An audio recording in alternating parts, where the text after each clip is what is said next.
의 말씀은 이사야서 43장 5절부터 7절까지 말씀입니다. 우리 한 목소리로 같이 읽으면 좋겠습니다. 두려워하지 말라. 내가 너와 함께하여 내 자손을 동쪽에서부터 오게 하여 서쪽에서부터 너를 모을 것이며, 내가 북쪽에서 이르기를 내놓으라, 남쪽에서 이르기를 가두어 두지 말라. 내 아들들을 먼 곳으로 이끌며 내 딸들을 땅 끝에서 오게 하며, 내 이름으로 불려지는 모든 자 곧 내가 영광을 위하여 창조한 자를 오게 하라. 그를 내가 지었고 그를 내가 만들었느니라. 아멘. 성경을 읽다 보면 하나님의 영광이라는 말이 매우 자주 등장합니다. 성경에 많이 등장한다는 것은 이 말이 굉장히 중요하다는 의미겠죠. 그런데 안타깝게도 이 말의 의미를 저희가 잘 모르고 사용할 때가 많이 있는 것 같아서 좀 안타까운 생각이 들 때가 있었습니다. 예를 들어서 우리가 잘 아는 3장 23절의 말씀, 모든 사람이 죄를 범하였음에 하나님의 영광에 이르지 못하더니 라고 말씀이 이렇게 기록되어져 있는데, 하나님의 영광에 이르지 못하더니 라는 이 표현, 이것을 우리가 정확하게 이해하지 못한 채 사용하는 경우가 많이 있는 것 같습니다. 과연 그러면 하나님의 영광에 이르지 못한다라는 의미는 어떤 의미일까요? 영광이란 말을 사전적인 단어로 한번 찾아보았는데, 영광이란 말의 의미를 보면 어떤 존재가 가진 가치나 내용의 탁월함을 나타낼 때 사용하는 단어다라고 제 사전에서 이렇게 이야기를 하는 것을 보았습니다. 어떤 존재가 가지고 있는 가치나 내용의 탁월함을 나타낼 때 쓰는 단어, 이것이 바로 영광이란 단어죠. 그러므로 하나님의 영광이란 이 말의 뜻은 하나님께서 가지고 계신 가치, 또 소유하고 있는 그분이 가지고 있는 가치나 또 그분의 존재 그 자체가 최고이고 탁월하다라는 의미라는 것이죠. 그것이 바로 하나님의 영광이란 뜻입니다. 하나님의 존재와 가치가 탁월하고 최고의 것을 가지고 계신다라는 말, 그런 의미라는 것이죠.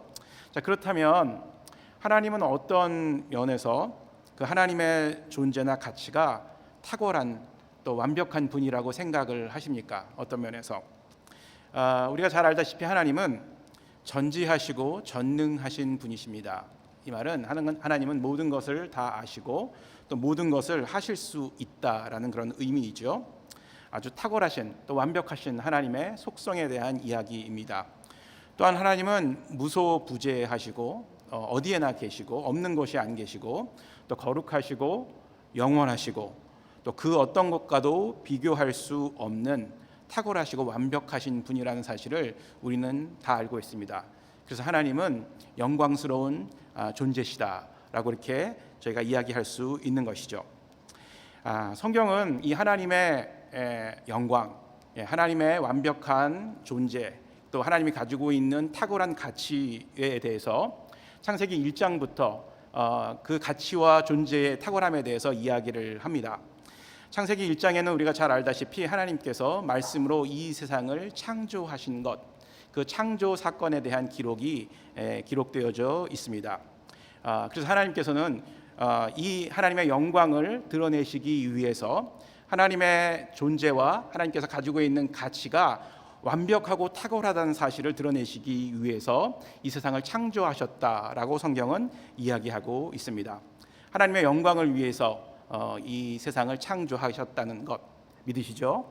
아멘. 그렇습니다. 하나님의 영광을 드러내기 위해서 이 세상을 창조하셨습니다. 그래서 성경의 기록을 우리가 이제 보면서 이 하나님의 영광을 드러낸 사건을, 성경에 기록되어 있는 하나님의 영광을 드러낸 사건을 두 가지만 뽑아보라면, 저는 첫 번째, 창조가 바로 하나님의 영광을 드러내는, 특별히 하나님의 탁월함과 하나님의 완벽함을 드러내는 사건이었다라고 이야기하고 싶습니다.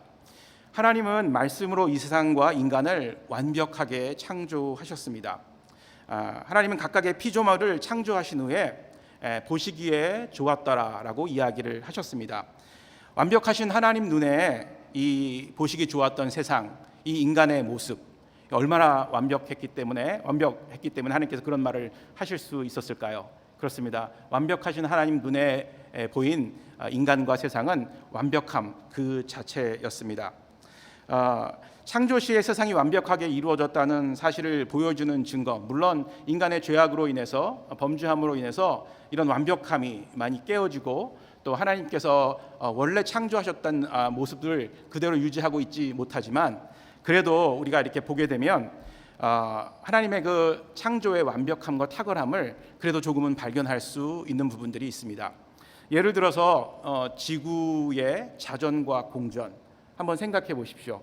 하나님께서 완벽하게 지구의 자전과 공전 이것을 만드셨기 때문에, 또 그것을 통해서 이 지구의 그런 지구와 우주의 그런 역사들을 이루어가기 때문에 우리가 밤과 낮, 또 가을과 또 겨울과 봄과 여름 이런 것들을 경험하고 살고 있습니다. 창조 이래로 이런 자전과 공전 또 계절의 변화는 한순간도 변하지 않고 계속해서 이어지고 있는 것을 볼 수가 있습니다.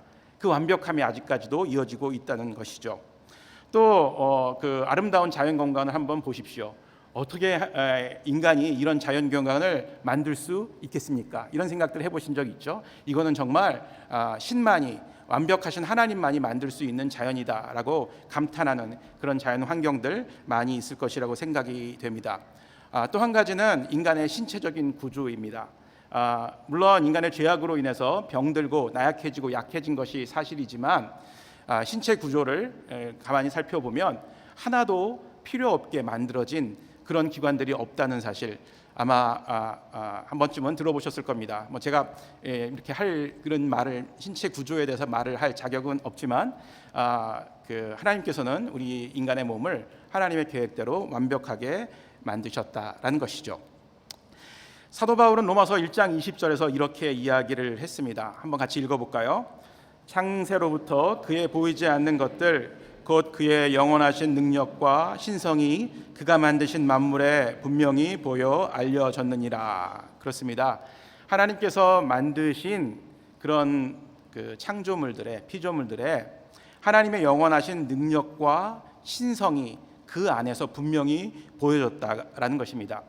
이 말씀에 근거한다면 하나님께서는요, 피조물들을요, 하나님의 영광을 위해서 창조하셨을 뿐만이 아니라 그 피조물들이 하나님의 영광을 드러낼 수 있도록 만드셨다라는 의미를 담고 있는 이야기입니다. 결국 하나님께서 만드신 피조물들이 하나님의 영광을 드러낼 수 있다는 것이죠. 그런데 안타깝게도 오늘날에는 이 피조물들, 이 세상의 것들과 또 인간들이 하나님의 영광을 온전히 드러내고 있지 못한 것 같습니다. 왜 하나님의 영광을 잘 드러내고 있지 못할까요? 참 안타까운 일인데, 우리 자신의 모습을 한번 본다면 이 사실을 금방 확인하고 이해할 수 있을 것입니다. 이 죄악된 우리의 본성들, 또 정말 하나님으로부터 자꾸 도망가려고 하는 우리의 마음들, 세상을 사랑하는 우리의 그런 욕심들, 세상의 것들을 사랑하는 욕심들, 이런 것들을 본다면 정말 우리가 하나님으로부터 만들어진 피조물인데도 불구하고 하나님의 영광을 드러내지 못하고 있다라는 사실을 분명히 확인할 수 있을 것입니다. 바로 이 하나님의 영광을 드러내지 못하고 있는 이 피조물의 상태, 이것이 바로 하나님의 영광에 이르고 있지 못하다라는 말로 바꾸어 이해할 수 있겠죠. 모든 사람이 죄를 범하였음에 하나님의 영광에 이르지 못하더니, 우리가 하나님의 영광을 드러낼 수 없는 존재로 타락했기 때문에, 망가졌기 때문에 하나님의 영광에 이르지 못한다라고 성경은 이야기하고 있습니다. 그렇게 된 이유는 우리가 다 알다시피 인간의 잘못된 선택의 결과로 인해서 원래 창조의 모습을 잃어버린 채 하나님으로부터 단절된 상태로 살아가기 때문에 그렇다는 것이죠. 또한 인간이 단절된 상태로 살아가는 것뿐만이 아니라 그러므로 말미암아서 하나님께서 인간에게 부여해 주신 세상 만물을 다스리는 그 권한도 제대로 사용하지 못한 채 살아가고 있습니다. 그래서 인간만이 망가진 것이 아니라 이 세상도 역시 인간의 죄악으로 인해서 망가져 버렸다라는 것이죠. 죄로 인해 인간은 하나님의 영광을 경험하고 드러낼 수 있는 자격을 상실해 버렸습니다. 또 세상 만물 역시 인간의 죄악으로 인해서 하나님의 영광을 드러낼 수 없는 상태로 전락을 해버렸습니다. 하나님의 영광을 드러낼 수 없는 상태로 전락해 버린 것, 아까도 말씀드린 것처럼 이것이 하나님의 영광에 이룰 수 없다, 하나님의 영광을 드러낼 수 없다는 그런 이야기죠. 그러나 하나님께서는요 이 하나님의 영광을 드러내지 못한 채 망가져 버린 이 세상과 인간을 그대로 두실 수가 없었습니다. 왜냐하면 하나님께서는 이 세상을 또 인간들을 사랑하셨기 때문입니다. 그래서 창조시 원래의 모습으로 회복되기를 간절히 소망하셨고, 또 우리를 통해서 하나님의 영광이 드러나기를, 하나님의 영광에 이르기를 간절히 소원하셨습니다. 그래서 하나님께서 행하신 일, 우리 이 세상과 인간을 구원하시기로 작정하셨다는 것이죠. 저는 이 하나님의 영광이 드러난 사건, 하나님의 탁월하심과 완전한 영광이 드러난 그 두 번째 사건이 바로 인간과 세상의 구속의 사건이라고 확신합니다. 하나님은 완벽하고 탁월한 계획을 통해서 인류의 또 세상의 구원의 계획을 세우셨고, 또 하나님께서 정해 주신 그 시간표에 따라서 지금도 이 세상을 구원해 가고 계십니다. 이것만큼 완벽하고 탁월한 하나님의 영광이 드러난 사건이 또 있을까요? 하나님의 계획, 하나님의 역사하심. 창세기 3장에 보게 되면 인간의 범죄함으로 인해 타락이 시작이 되죠. 그런데 동시에 이 창세기 3장 15절 같은 장에 있는 말씀을 보게 되면 타락함과 동시에 곧바로 하나님께서 이 세상을, 인간들을 구원하시겠다라는 계획을 선포하시는 것을 볼 수가 있습니다. 창세기 3장 15절 말씀 같이 보겠습니다. 같이 읽겠습니다. 내가 너로 여자와 원수가 되게 하고 내 후손도 여자의 후손과 원수가 되게 하리니 여자의 후손은 내 머리를 상하게 할 것이요 너는 그의 발꿈치를 상하게 할 것이니라 하시고, 이것을 원시 복음이라고 하죠. 첫 번째 복음이 하나님으로부터 선포된 것입니다. 인간이 창세기 3장에서 죄를 짓고 타락해서 하나님으로부터 멀어진 존재, 하나님의 영광을 드러낼 수 없는 존재가 되자마자 하나님께서는 그 인간의 영광을 회복하기 위해서, 인간이 다시금 하나님의 영광을 드러낼 수 있도록 하기 위해서 인간의 구원 계획을 세우신 것입니다. 성경은 이때부터 시작해서 요한계시록에 이르기까지 하나님의 구원 계획으로 가득 차 있습니다. 성경에 드러난 이 세상과 인간을 구원하시기 위한 하나님의 구원 계획, 그리고 이것을 이루어가는 하나님의 과정, 하나님의 역사, 이것이 바로 선교인 것입니다. 그래서 선교는 하나님이 주인이시고 하나님이 이끄시는 하나님의 사역이라고 분명히 밝히고 있습니다. 우리는 선교를 하다 보면 이것이 우리가 하는 사역이라고 착각할 때가 많이 있습니다. 우리가 정말 그 땅에 갔더니 하나님께서 우리를 축복하셔서 우리가 이 일도 하고 정말 저 사역도 하고 많은 사람들에게 기쁨을 주고 그 사람들을 행복해 하게 하고 만들어주고 왔다. 참 여름은 정말 위대했고 우리의 사역은 대단했다. 이렇게 생각하는 우리 초대교회 선교팀은 없을 것이라고 저는 확신합니다. 왜냐하면 선교는 우리의 것이 아니기 때문입니다. 선교는 우리의 계획으로 이루어지는 것이 아니기 때문에 그렇습니다. 성경은 분명하게 이야기합니다. 선교의 주인은 하나님이시다. 선교의 주관자는 하나님이시다. 그리고 선교는 하나님께서 이끌어 가신다는 사실입니다. 그리고 하나님께서는 반드시 잃어버린 하나님의 영광을 이 선교를 통해서, 인류의 구원을 통해서 회복시키시겠다라고 말씀을 하셨고, 하나님께서 만드신 모든 피조물들은 다시금 하나님의 영광을 드러내는 상태로 회복될 것이다 라고 분명하게 이야기를 해주고 계십니다. 오늘 본문에서도 그 하나님의 약속이 담겨져 있는 것을 볼 수가 있습니다. 오늘 본문 말씀 다시 한번 확인해 보도록 하겠습니다. 한번 다시금 띄워주시면 43장 7절, 이사야서 43장 7절 말씀을 한번 같이 보도록 하겠습니다. 내 이름으로 불려지는 모든 자, 곧 내가 내 영광을 위하여 창조한 자를 오게 하라. 그를 내가 지었고 그를 내가 만들었느니라. 하나님의 영광을 위해서 창조한 모든 사람들이 동과 북과 남과 서에서 하나님께 나온다라는 그런 의미를 담고 있는 말씀입니다. 하나님께서 창조한 모든 사람들을 회복시키셔서 하나님께로 나오게 하실, 그런 계획을 가지고 계시고 지금도 그 계획을 위해서 열심히 일하고 계십니다. 그리고 이것이 바로 선교입니다. 그런데 중요한 것은 하나님께서는 이 선교를 혼자 하시지 않는다는 것입니다. 반드시 하나님께서는 이 선교에 동역하고 참여할 사람을 찾고 계시고 부르시고 계시고 기다리고 계신다는 것입니다. 성경을 보게 되면 언제나 하나님께서는 사람을 통해서 하나님의 선교 사역을 이끌어 가십니다. 그렇다고 선교의 주인이 사람은 아닙니다. 하나님께서 보이지 않는 손으로 사람의 마음을 움직이시고 헌신을 통해서 주님의 일을 이루어 나가십니다. 우리는 단지 하나님의 도구로 사용될 뿐이라는 것이죠. 하나님께서는 아브라함을 갈대아 우르에서 부르셔서 약속한 땅으로 인도하시고 열국의 아비로 만드셔서 선교의 사역을 시작하셨습니다. 그 뒤로 수많은 사람들을 하나님께서 선교 사역으로 부르셨습니다.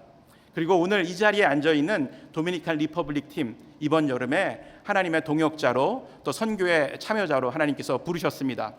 그래서 우리 도미니칸 리퍼블릭 팀은 하나님의 선교에 참여하였고 하나님께서 사역하시고 역사하시는 일을 그 자리에서 보고 왔습니다. 선교팀 중에 한 분이 이렇게 간증하시는 것을 작년에 들은 적이 있습니다. 왜 선교에 다시금 가야겠나라는 그 질문에 본인은 그렇게 답하겠다고 이야기를 하셨습니다. 누가 왜 다시금 선교에 가겠냐고 물어본다면 이렇게 대답하겠다고 얘기하신 것이죠. 내가 살고 있는 이 땅에서는 하나님께서 역사하시는 것을 잘 볼 수가 없었다. 하나님께서 친히 일하시고 내 삶을 인도하시는 것을 볼 수 없었지만 선교지에 갔더니 하나님께서 일하시고 역사하시는 것을 직접 보고 체험할 수 있었다. 그렇기 때문에 나는 다시금 선교지에 가야겠다. 그렇죠? 그런 마음을 가지고 작년에 페루에 가셨고 이번에 도미니칸 리퍼블릭에 다시 가셨습니다. 그렇습니다. 하나님께서는 그것을 위해서, 그 일을 위해서 우리를 선교지로 부르고 계신 것입니다. 우리의 도움이 필요해서, 우리의 능력이 필요해서 선교지로 우리를 부르신다는 것이 아니다는 것입니다. 우리를 선교지로 하나님께서 부르셔서 하나님의 동역자 삼아주신 이유는 하나님께서 얼마나 영광스러운 존재시고 하나님께서 우리를 영광스러운 존재로 만드셨다는 사실을 확인하기 위해서 선교지로 간다는 것입니다. 그래서 선교는 우리의 영광을 위해서, 우리의 어떤 잘남과 또 우리의 잘 갖추어짐과 이런 것들을 드러내기 위해서 가는 것이 아닙니다. 하나님의 영광을 보기 위해서, 또 우리가 하나님의 영광스러운 존재로 만들어졌다는 것을 확인하기 위해서 선교에 간다는 것입니다.